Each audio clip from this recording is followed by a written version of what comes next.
nghak phân phân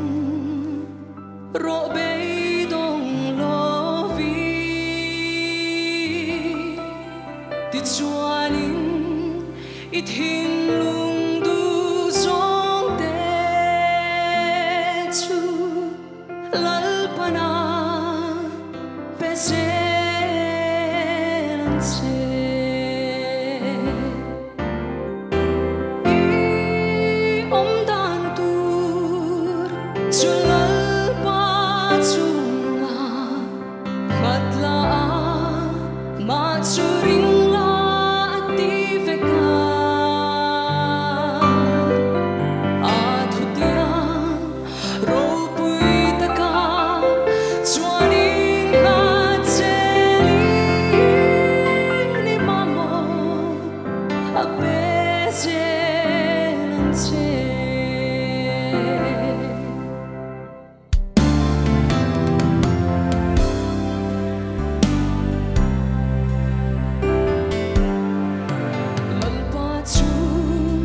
ama nghak tu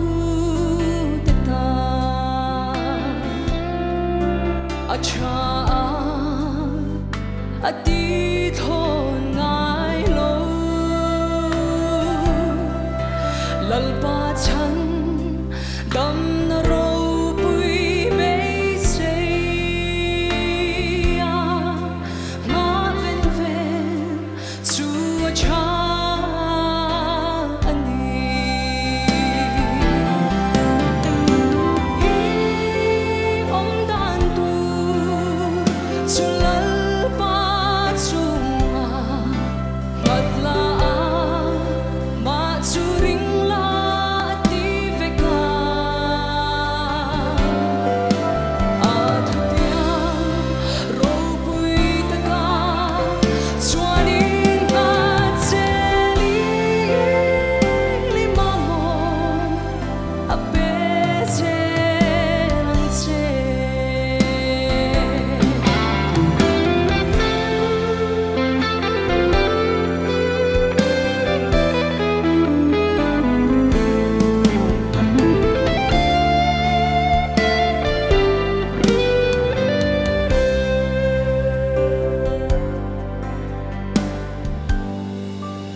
nghak sham sham ro alo then ngay do na vangi lalpa chu atlai ve ngai lo va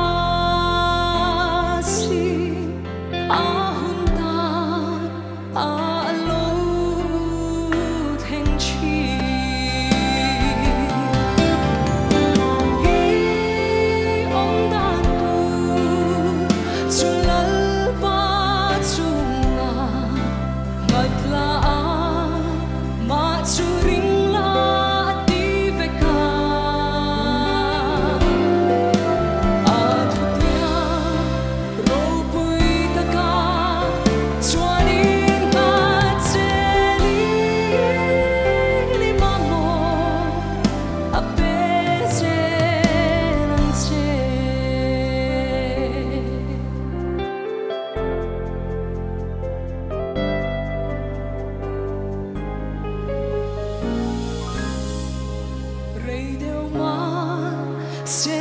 nghak sham sham ro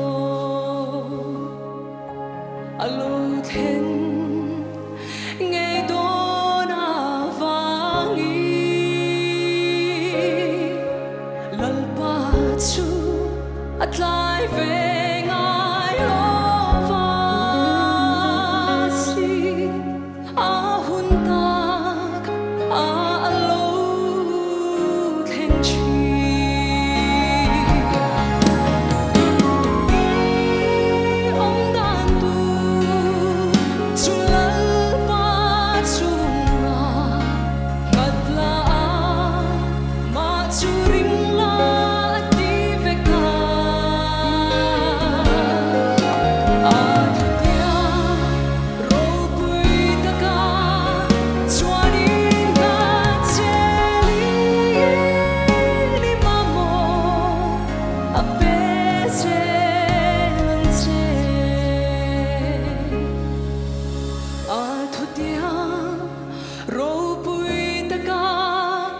Chuanin nga cheli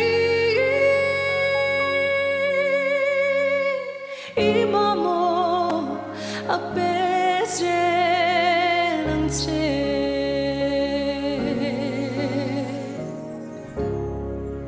Hallelujah. Lalpa na faklagan zatan malsom rose